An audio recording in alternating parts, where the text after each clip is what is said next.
விஜய் நடிப்பில் வினோத் இயக்கத்தில் உருவாகி இருக்கும் படம் ஜனநாயகன். இதுதான் விஜயின் கடைசி படம் என்று சொல்லப்பட்டு இருக்கிறது. இதன் காரணமாக படத்தின் மீது உச்சகட்ட எதிர்பார்ப்பு நிலவியது. பொங்கல் பண்டிகையை முன்னிட்டு ஜனவரி மாதமே ரிலீஸ் ஆக வேண்டியது. ஆனால் சென்சார் பிரச்சனை காரணமாக படமானது ரிலீஸ் ஆகவே இல்லை. இந்நிலையில் ஜனநாயகன் படம் இணையத்தில் லீக் ஆகி பெரிய அதிர்ச்சியை ஏற்படுத்தியிருக்கிறது. அரசியல் பிரவேசம் செய்திருக்கும் விஜய் ஜனநாயகன் படத்தோடு சினிமாவிலிருந்து ஒதுங்கவிருப்பதாக அறிவித்திருக்கிறார். அந்த படத்தை தரமாக கொடுக்க நினைத்து அவர் வினோத்தை இயக்குனராக டிக் அடித்தார். விஜயுடன் பூஜா ஹெக்டே, மமிதா பைஜு, பாபி தியோல் உள்ளிட்டோர் நடித்திருக்கிறார்கள். அனிருத் இசையமைத்திருக்கிறார். KVN நிறுவனம் தயாரித்திருக்கிறது. மிகப்பெரிய எதிர்பார்ப்பை படம் சம்பாதித்திருக்கிறது. ஜனவரி மாதமே ரிலீஸ் ஆக வேண்டியிருந்தது. ஆனால் சென்சார் அதிகாரிகள் சான்றிதழ் தர மறுத்துவிட்டதால் படம் ஜனவரியில் ரிலீஸ் ஆகவில்லை. எப்படியாவது அறிவித்த தேதியில் ரிலீஸ் செய்துவிட வேண்டும் என பட தயாரிப்பு நிறுவனம் முயன்று நீதிமன்றத்திற்கு சென்றது. ஆனால் அந்த வழக்கு உயர்நீதிமன்றத்திலிருந்து உச்சநீதிமன்றத்துக்கு சென்று மீண்டும் உயர்நீதிமன்றத்துக்கே வந்தது.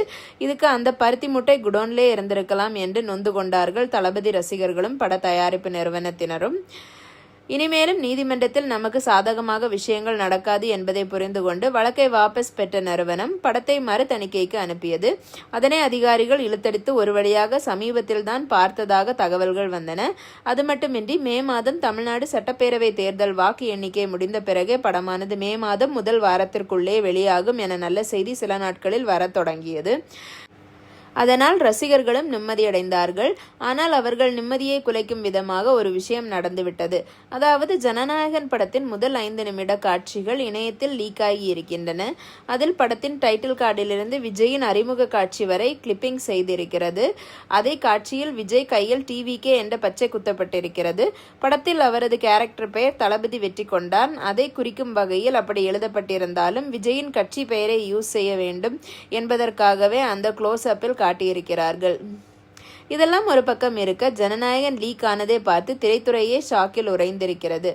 மறு தணிக்கைக்கு சென்ற படம் எப்படி லீக் ஆனது? அந்த காரியத்தை செய்தவர்களை கண்டிப்பாக காவல்துறையினர் கைது செய்ய வேண்டும் எனவும் கோரிக்கை வைக்கிறார்கள்.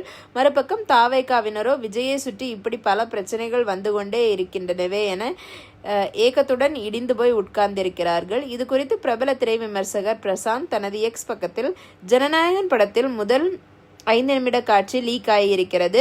யாராவது அதை ரீஷேர் செய்திருந்தால் கைது செய்யப்பட வேண்டும் என்று குறிப்பிட்டிருக்கிறார். இதை பற்றி உங்கள் கருத்து என்ன அப்படிங்கிறத கமெண்ட் செக்ஷனில் சொல்லுங்கள். நன்றி.